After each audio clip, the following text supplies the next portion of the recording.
Hello everyone, my name is Trevor, I go by TheMrTrails, welcome to the channel. In today's video, we have the Dauntless 1.8.0 update featuring cell reclassification, XP banking, a new hunt pass, and the beginning of the Dark Harvest festivities. Consider dropping a like if you enjoy, and if you enjoy Dauntless, consider subscribing. I post Dauntless content here regularly. This update drops tomorrow, and when it does, you should head over to the Twitch, link in the description. I'll be over there as soon as it becomes available. Now, one of the main points in this update is cell recategorization.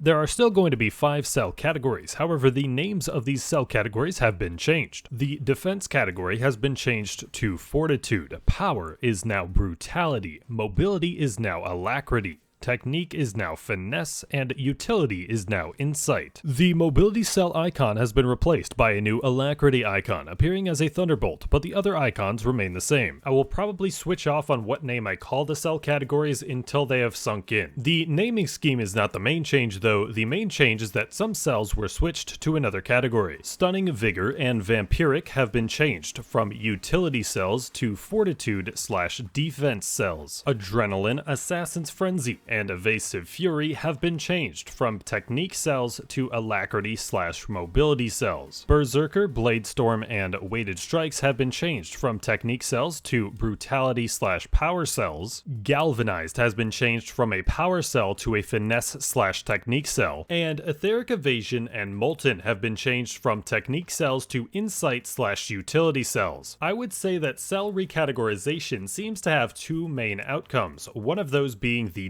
decluttering and balancing of the technique cell category, as for the past few months, technique cells have been the best cell category by far. And the other outcome is that depending on the build, you may end up using a cell from all 5 categories now. Even if you're doing a trial build focusing on pure DPS, you may find yourself using something like Adrenaline, Berserker, Cunning, Predator, Overpower, and Catalyst, which gives you 4 different cell categories in your build. And if you're looking for something with at least a little bit of extra sustainability, you might run something like Tough, Tenacious, Rage, Assassin's Frenzy, Cunning, and Etheric Attunement, which gives you all 5 cell categories used in the build. This basically means that a cell slot can no longer solely determine whether or not you will use a piece of equipment, as each cell category does have a use to provide to many types of builds. The built-in perk on some pieces might still be an issue, but it does make build making quite a bit easier, and should make some armor pieces more relevant to more playstyles. Next up, we have XP banking. XP banking will allow you to still earn XP at level 20, increasing the number of activities you can reasonably do while earning XP. Things like the Chronivore, farming Blazeworks events, and heroic escalations are really things you would want to be level 20 for, so being able to earn XP while doing them is a nice bonus. The experience bank will then roll over into your next reforge. To unlock XP banking, head to the Slayer's Path under the reforging bonuses. You'll need 75 combat and exploration merits, 10,000 rams, and to have reforged a weapon skill at least one time previously. Upon unlocking the feature, the Scarred Master will have a quest for you to gain 2450 banked experience. You'll want to grab this quest right when you unlock it, because the quest does not count any experience already earned. After this, you'll be tasked with reforging while at fully banked experience. I don't like being negative in these update videos, but I'm debating on whether or not I really even want to turn this thing on. On top of being level 20, meaning you already earn less XP from a lot of different things, you'll also only earn 75% of that XP. And the XP bank has a 3500 XP cap to it, which when filled completely will only bring you to level 6. Earning this much experience in the XP bank can easily take you a half hour or more, whereas getting to level 6 from a fresh reforge takes less than 10 minutes in a lot of cases. Now, it's not supposed to be a feature that will give you faster experience gain, but skipping level 1 to level 5 of a reforge is just a pitifully small amount of experience. When you think about it, if you were to be farming the Chronivore for break parts, you would only be able to fight it a few times before hitting your XP cap anyway, and that's assuming you have all of the stones to summon it several times over. If you don't have the stones, that means you'll have to fight 10 behemoths per Chronivore, meaning you'll probably only be able to kill it twice before hitting your XP cap. And within 5 minutes of testing it, I already already encountered a bug with it, where after killing a behemoth, your experience bar wouldn't update until you go back to town or queue for another island. Honestly, I'm pretty underwhelmed with the feature, and I'm personally going to refrain from using it until the Slayer's Path unlock message has bugged me enough. Moving on though, you may have already seen some odd presents around Ramsgate. These presents are the beginning stages of the Dark Harvest event, which will be coming out next week. There will be 2 more presents showing up this week, giving 2 more rumor quests before the event for a total of 6 presents and 6 rumor quests. The full Dark Harvest event will launch next week, and more on that coming soon. Next up, we have changes to the weekly challenges system. The rotating daily challenge will still be pretty much the same, however the weekly challenges will now be a part of the entire season. New challenges will unlock for you each week, however you will now be able to complete them at any point during the season. So even in week 10 of a season, you'll still be able to complete the challenges from week 1. Additionally, there will be a new quest every single week of the season that will be available to complete until the end of the season. This gives players a lot more freedom to not even feel bad about missing an entire week of gameplay, allowing them to get the reward cache cosmetics easier. Speaking of the cosmetics, it's time for us to jump into the Hunt Pass and the reward cache. If you're thinking about purchasing the Hunt Pass or anything that will be coming to the store, consider using my supporter creator code TheMrTrails. Make sure the A is before the I. 1.8.0 will kick off the Power Balance Hunt Pass, which has some Void and Umbral Energy feeling cosmetics. Starting at level 1, we have the Inhibited Power emote.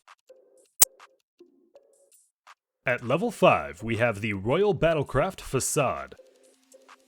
At level 20, we have the Orrery Seal Flare. At level 25, we have the Royal Battlecraft Coat. At level 35, we have the Orrery Conduit Lantern. At level 10, we have the Eureka Banner emote. At level 30, we have the Orrery Seal Banner Fabric, and at level 40 is the Orrery Seal Banner Sigil. And at level 50, we have the Battlecraft set, including the Battlecraft helmet, vest, gloves, and boots. I feel like my main issue with the armor set are the base colors that they chose for it. The tan color being so prevalent kinda doesn't look the greatest in my opinion, but I feel that is remedied when you change the color of it and you can turn it into a decent looking piece of armor. Next are the items in the reward cache, all of which belonging to the Secret Keepers set. For the armor, we have the Secret Keepers Circlet, Reach, Step, and Wrap. It gives you a kind of half metallic look. And for the weapons, we have the Keeper's Malice Hammer, the Keeper's Sectus Axe, the Keeper's Gladios Sword, the Keeper's Cannonade Repeaters, the Keeper's Lancia Pike, the Keeper's Applaudo Strikers, and the Keeper's Laminus Chainblades. And we also have the Secret Keeper's Wings Glider. We also have 4 new rumor quests coming along, bringing out 4 new weapon skins, being from the Protectors set, aka the things with the really awkward to say names. We have the Protector Hammer, the Protector Sword, the Protector Strikers, and the Protector Chainblades. You can get these rumors from fighting behemoths on the Blazeworks, being Hellion, Koshai, Sporestruck Charog, and Flameborn Nasher. Nasher is only able to appear during the Infernal Gaze event. In the miscellaneous news, apparently Charog's hitboxes are being fixed, but we'll have to see how it deals with the Behemoth Blitz modifier for Trials, where it actually means the most. Phalanx is now going to be on other islands in the hunting grounds, being on the Paradox Breaks, replacing Heroic Nasher there, as well as in Twilight Sanctuary. Thunderdeep Drask will also be joining it on Twilight Sanctuary, and these two are replacing Flameborn Rezakiri and Heroic Embermane on this island. Elder Behemoths are only going to have 2 Elder Shields now instead of 3, making them a bit easier. And finally, we're now going to have a reason to interact with the Loot Cube at the end of an island event. Interacting with the cube will restore your HP, but it will also replenish your supply crate, meaning you finally don't have to re-queue the island instance because you've already used up the supply crate. And there are various bug fixes coming along as well, which hopefully are all going to be in the game. But that about does it for the 1.8.0 patch. I would like to thank you guys for watching. Once again, consider dropping that like for me and consider subscribing if you are new. I have been Trevor, I go by the Mr. Trails, and I will catch you guys next time.